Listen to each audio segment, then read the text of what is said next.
Friends, thank you for being here today. What if I told you that the silence we are currently experiencing in the financial markets is not peace, but the deep intake of breath before a historic economic scream? And what if the very institutions that have spent the last 12 months suppressing the true value of real assets have, in the dark of night, quietly switched sides to profit from the inevitable explosion they know is coming? We stand at a peculiar moment in time. If you were to look at a trading terminal right now, you would see a frozen image. The ticker tape has stopped. The screens are black. The price of silver is locked in amber at exactly 71 Taurus 47. To the casual observer, it feels peaceful. It feels like the world is simply taking a well-deserved break for the new year. But do not let the silence fool you. Under the surface, the pressure is building to a level we have never seen before in the history of the American commodities market. We are currently in the eye of the storm. Tonight, at exactly 6 p.m. Eastern Time, the electronic futures market will reopen. And when that switch flips, a massive accumulation of capital, money that has been waiting on the sidelines for the last 2 weeks, is going to flood into the room all at once. We are not just starting a new trading day. We are starting a new trading year. In the world of institutional finance, the first week of the year is known as the January effect. It is historically the most violent, explosive, and profitable week on the calendar. It is a mechanical phenomenon, not an emotional one. This is the moment when hundreds of billions of dollars of pension fund money, insurance capital, and hedge fund assets are forced, by mandate, to enter the market to rebalance their portfolios. And this year, these institutions have a profound problem. Their risk models are telling them to buy the best performing asset of 2025. That asset is silver. But there is a disconnect that the algorithms cannot account for. There is no silver for them to buy. The vaults are empty. The dealers are sold out. The miners are hoarding. So, when a $50 billion wave of institutional capital hits the market tonight, it is not going to flow gently into a liquid market. It is going to hit a brick wall of scarcity. In this analysis, we are going to dissect the mechanics of this pension fund panic, examine why the banks are about to flip their strategy, and lay out the battle plan for the next 48 hours. The countdown has started, the money is queued up, and this is the story of the January squeeze. To fully grasp why the next few days are so critical for American wealth preservation, you must first understand the internal plumbing of Wall Street. There is a fundamental difference between how you trade and how an institution trades. Retail investors trade based on feelings. They buy when they are excited and sell when they are scared. Institutional investors, however, trade based on dates. December 31st represents the fiscal year end, and up until midnight last night, the game played by the major banks was entirely about defense. Managers were selling their winners to lock in bonuses. Banks were selling assets to lower their risk scores, and taxpayers were selling losers to harvest deductions. The entire pressure of December is selling pressure. This explains the behavior we saw leading up to the holiday. The banks, specifically, were driven by the GSIB surcharge, the Global Systemically Important Bank Score. To clean up their balance sheets for the year-end regulatory snapshot, they were forced to sell assets. They smashed the price of silver down to $70.50. They achieved their goal, lowered their risk score, and saved their bonuses. But the moment the calendar turned to January 1st, the game changed to offense. The tax year is over. The regulatory snapshot has been taken. The regulators have left the room. The selling pressure is gone, and now the new allocations kick in. Every major fund has a target allocation for the new year. They may say, we want to own 2% commodities. We want to own 5% gold. Right now, having sold off in December, they own 0. They have to go from 0% to 5%, and they have to do it immediately. They usually execute these orders in the first 5 trading days of January. This creates a massive artificial wave of buying demand that has nothing to do with news and everything to do with asset allocation. It is a wall of money that hits the market like a tsunami. And this year, the tsunami is bigger than ever. Why? Because in 2025, the traditional 60-40 portfolio failed. Bonds collapsed. Stocks were volatile. Silver was the only asset that truly worked. Consequently, the model portfolios, the computer programs that tell bankers what to buy, are screaming one word: silver. They are mandated to buy. They have no choice. This brings us to the flip. Do you believe the banks are going to stay short in front of this wave?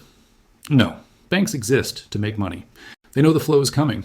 They know the pension funds are buying on Friday. So the banks are going to front-run their own clients. JP Morgan knows that the California Teachers Pension Fund is mandated to buy silver tomorrow. So JP Morgan buys silver tonight. They buy it at $72, and tomorrow they sell it to the teachers at $75. They scalp the market. This means the banks, the biggest sellers of 2025, will likely be the biggest buyers of the first 48 hours of 2026. They are flipping the switch. The suppressor becomes the squeezer because they want to ride the wave up before they short it again later. This aligns all the major forces in the market. The East is buying, the pension funds are buying, the banks are buying. Who is selling? Nobody. The miners are holding, the dealers are out of stock, and the retail investors are holding on for dear life. This is the precise recipe for a vertical price move. Let us put a concrete number on this phenomenon, because when you look at the raw data, the mathematics are undeniable. The global pension and endowment market manages roughly $50 trillion.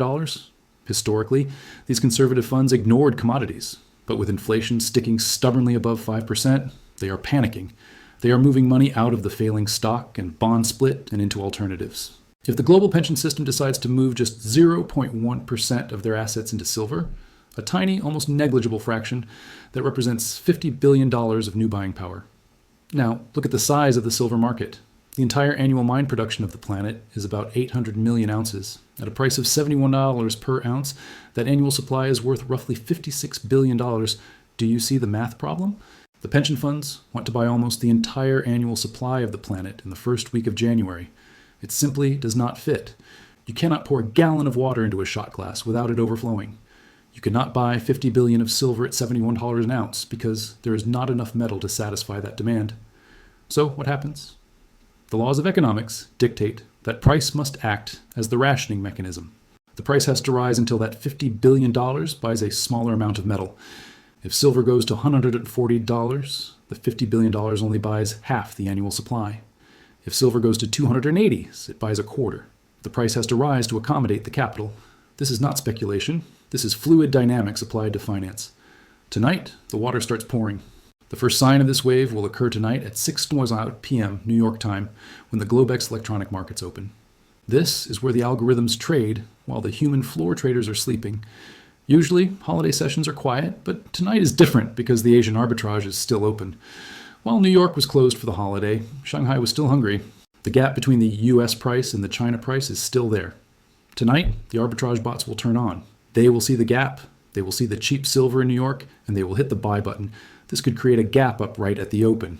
We could see silver jump from $71.47 to $73 in the first minute of trading. If this happens, it sets the tone for Friday. It tells the human traders that the dip is over. The buying has started. It creates a sense of urgency. Anyone who was waiting for lower prices will realize they missed the bottom.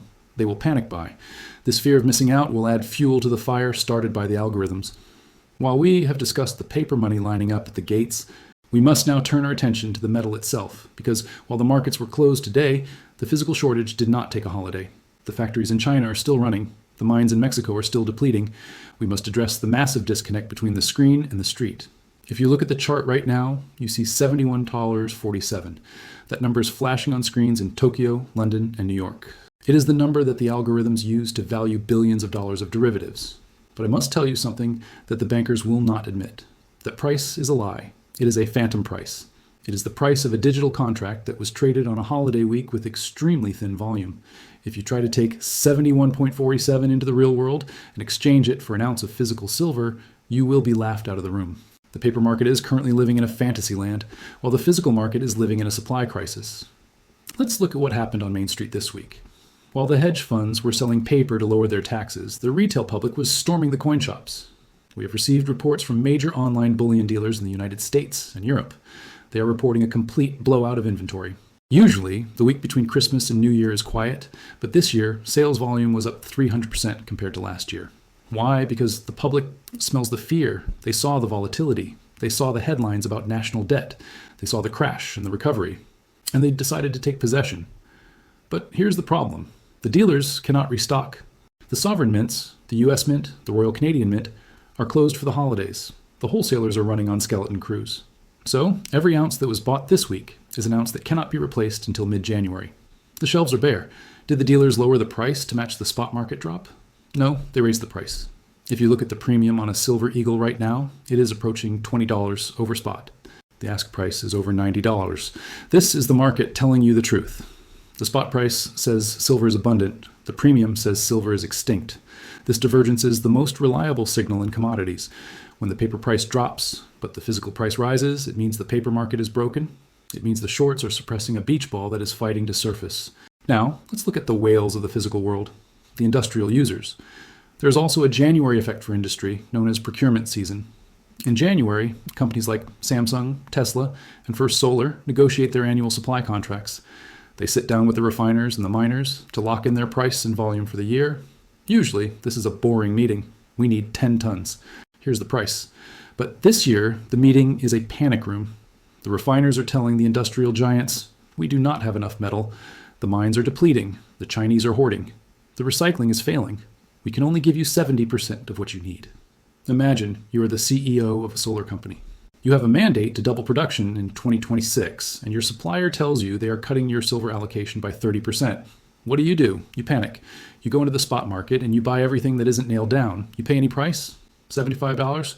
Fine. 80? Fine. You just need the metal to keep the factory open. This is happening right now. While the markets are closed, procurement teams are engaging in off-market transactions. They are buying silver directly from the vaults in London and Zurich, bypassing the COMEX entirely.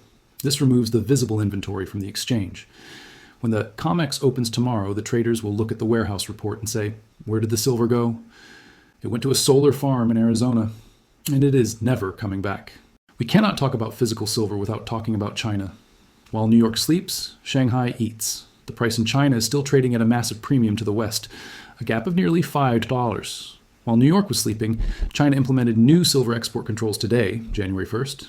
They are locking their doors while Wall Street is still trying to find the keys. This arbitrage is the engine of the shortage. Every day that New York trades lower than Shanghai, a fleet of airplanes takes off from JFK and Heathrow carrying silver bars to the east. This is not a conspiracy, it is simple math. If you can buy an iPhone for $500 in New York and sell it for $600 in Shanghai, you buy every iPhone in New York. That is what is happening to silver bars. The West is being drained of its strategic reserve. We are selling our heritage for paper dollars, and China is happily taking it. The price cannot drop below the level where arbitrage becomes profitable. Right now, that floor is $71. If silver drops below $71, the Chinese buyers back up the truck. They act as the buyer of last resort. This limits the downside risk for you. You are investing alongside a superpower that wants to corner the market. And for those who say the miners will just dig more, no, they won't. It takes 10 years to open a new mine. Even at $100 an ounce, you cannot speed up the geology. You cannot speed up the permits. In fact, supply might actually drop in 2026 due to political risk. Governments in Mexico and Peru are looking at $70 silver and getting greedy. They are talking about higher taxes and nationalization. When governments attack miners, miners stop investing. They stop digging. They go on strike. Precisely when the world needs more silver, the political environment is ensuring we get less. We have spent considerable time looking at the microscopic details of the silver market, the ounces in the vault and the planes flying to Shanghai. But if you focus only on the metal, you miss the monster lurking in the broader economy.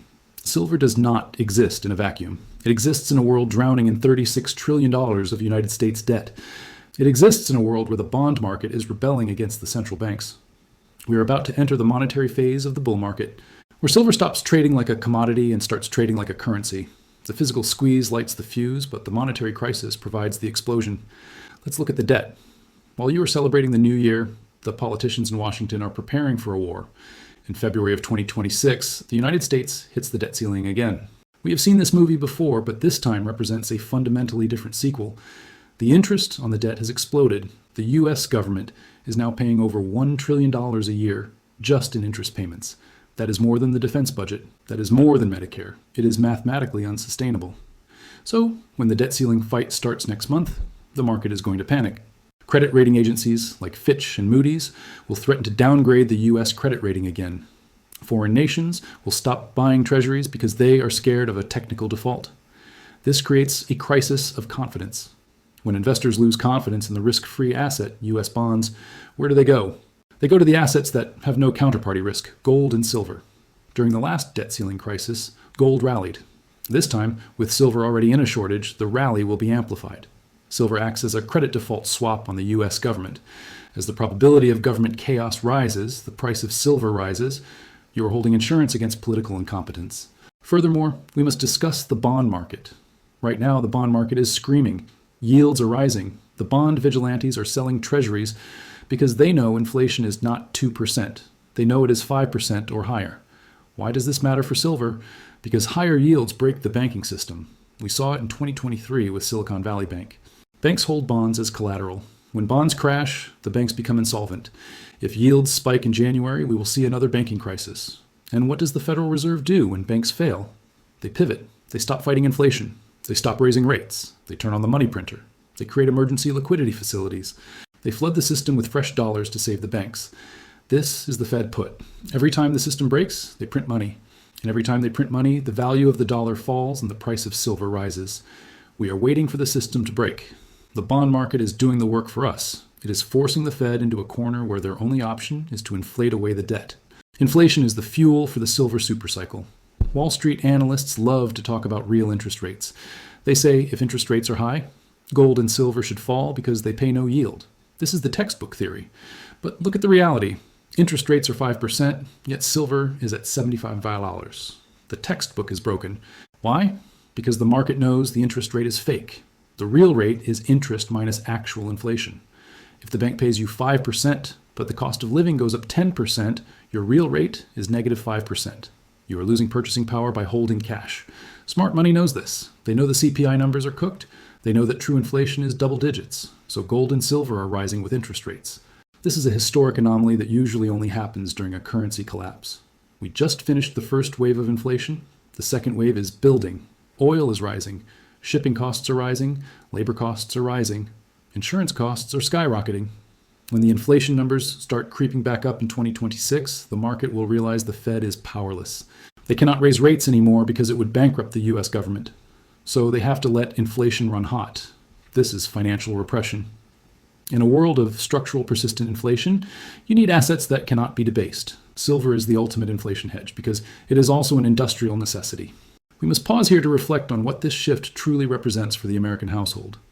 Beyond the charts and the arbitrage, there is a deeper narrative unfolding, one that touches on the very essence of American prosperity and our national identity. For decades, we have been told that prosperity comes from consumption, from borrowing, from the illusion of wealth generated by a printing press. But the events of 2026 are poised to shatter that illusion, and in doing so, offer a return to the principles of fiscal responsibility that once made this nation the envy of the world. When we look at the trajectory of our federal deficit, we see a government that has abdicated its duty to protect the value of the currency. The reckless expansion of the monetary supply is not a victimless crime. It is a direct tax on the savings of the elderly and the wages of the working class. It erodes the foundation of economic resilience that our grandparents built. They understood that true security comes not from government promises, but from the ownership of tangible, unassailable assets. By positioning yourself in silver now, you are not acting as a speculator. You are acting as a steward of your family's future, stepping in to provide the fiscal discipline that Washington refuses to exercise. Consider the average American family sitting around the kitchen table. They feel the pinch of inflation not as a statistic, but as a daily reality. The cost of groceries, energy, and housing continues to climb, outpacing wages.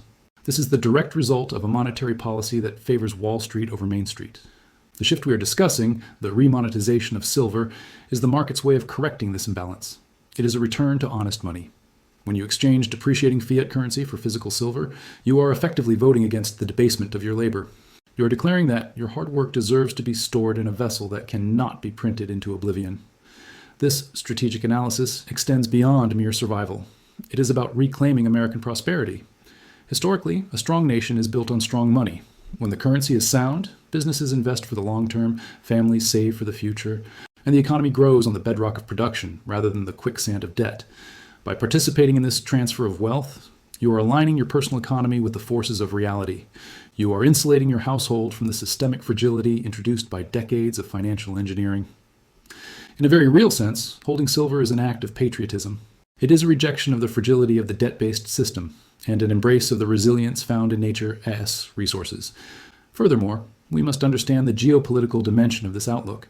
As we see foreign nations stockpiling commodities and moving away from the dollar, the United States faces a choice: adapt or decline. The savvy American investor who anticipates this shift is not betting against America. They are betting on the enduring value of American resources and the resilience of the American individual. You are securing a position of strength. When the dust settles and the paper currencies of the world have been revalued against hard assets, those who hold the metal will be the ones with the capital to rebuild, to invest, and to drive the next era of genuine economic growth. Therefore, view this coming week not just as a trading opportunity, but as a strategic pivot point for your family's legacy. We are moving from an era of financial abstraction back to an era of tangible reality. The January effect is simply the catalyst. The real story is the restoration of sovereignty to the individual investor. By taking action, you're ensuring that your personal fiscal responsibility acts as a shield against the collective irresponsibility of the state. You're securing a future where your economic resilience is guaranteed, not by the whims of a central banker, but by the weight of the metal in your hand. This is the ultimate definition of American prosperity: independence, security, and the freedom to chart your own course regardless of the economic storms that may rage around you. I would love to hear your thoughts on this. Do you believe these economic shifts will strengthen or weaken the American middle class? Let us discuss in the comments below. But as we know, deep analysis is useless without precise execution. So let us shift gears from understanding the problem to implementing the solution. We have dissected the $50 billion wall of capital, exposed the physical dealer blackout, and analyzed the macro superstorm. Now the analysis stops and the execution begins. Tonight, the electronic markets open. Tomorrow morning, the opening bell of 2026 rings. You have the information. Now you need the how. We need to keep our eyes locked on 3 specific price targets in the first week of January. Our first objective is the $75 mark. This is the previous high and the breakout point. If the pension funds enter aggressively on Friday, we should clear $75 within the first 48 hours of trading. Breaking $75 on high volume confirms that the correction is over and the green light turns on. Our second target is $83, which is the wick high from the Monday squeeze. Technically, price loves to revisit the scene of the crime, and I believe we will challenge $83 before the end of January. If we clear $83, we are in blue sky territory. Finally, our quarterly target is the triple digits, $100. If the shortages are as real as the premiums suggest, and if the bond market volatility continues, there is no structural resistance between $83 and $100. It is a vacuum. The price could move from $80 to $100 faster than it moved from $20 to $30. However, I need to have a serious conversation with you about the exit. Buying is easy, selling is hard. Most investors ride a bull market all the way up and then ride it all the way down because they fall in love with the asset. You are not a cultist, you are an investor. The goal is to increase your purchasing power. So when do you sell? You do not sell for dollars. Dollars are the problem. You sell for gold or land or income-producing assets. We use the gold to silver ratio as our GPS. Right now, the ratio is roughly 60 to 1, which is still cheap. Historically, in a bull market, the ratio compresses. When that ratio hits 40 to 1, you must pay attention, for the easy money has been made. When the ratio compresses further to 30 to 1, you should start to scale out by trading 20% of your silver for gold, effectively trading the high-risk asset for the no-risk asset to lock in the win. And when the ratio finally hits 15 to 1, you exit completely. Swap all your silver for gold or buy a farm or buy an apartment building. Move from speculation to generational wealth preservation. If you follow this plan, you do not care about the dollar price. We are about to enter a mania. A mania is different from a bull market. In a mania, people are irrational. You're going to see your friends and family, the ones who laughed at you, suddenly asking how to buy silver. This is the shoe shine boy indicator. When this happens, you will be tempted to use leverage to borrow money against your house to buy more. Do not do it. When the mania hits, your job is to be the adult in the room. Keep your head. Stick to the plan. Do not get greedy at the top. You bought at the bottom. You have already won. Your job now is just to land the plane safely. So, as we approach the market open tomorrow, keep this simple checklist in your mind. First, watch the Globex open tonight. If it gaps up, the demand is immediate. Second, watch the volume on Friday morning. We want to see high volume from pension funds stepping in, for if price rises on massive volume, it is the real deal. And third, watch the dealers. If the sold-out signs stay up next week, the squeeze is going vertical. 2025 was the warm-up. 2026 is the main event. We have the perfect storm: industrial scarcity, monetary collapse, geopolitical conflict, and institutional FOMO. There is no force on earth strong enough to stop this trend. The banks tried and failed. The governments tried and failed. Now the market takes over. You have done the work. You have prepared. Now all you have to do is watch. This is the year you have been waiting for. This is the year silver reclaims its throne. Happy New Year. Keep stacking, and I will see you on the other side of the open. Thank you for your time today. If you found this analysis valuable, please like and subscribe to join our community of informed citizens.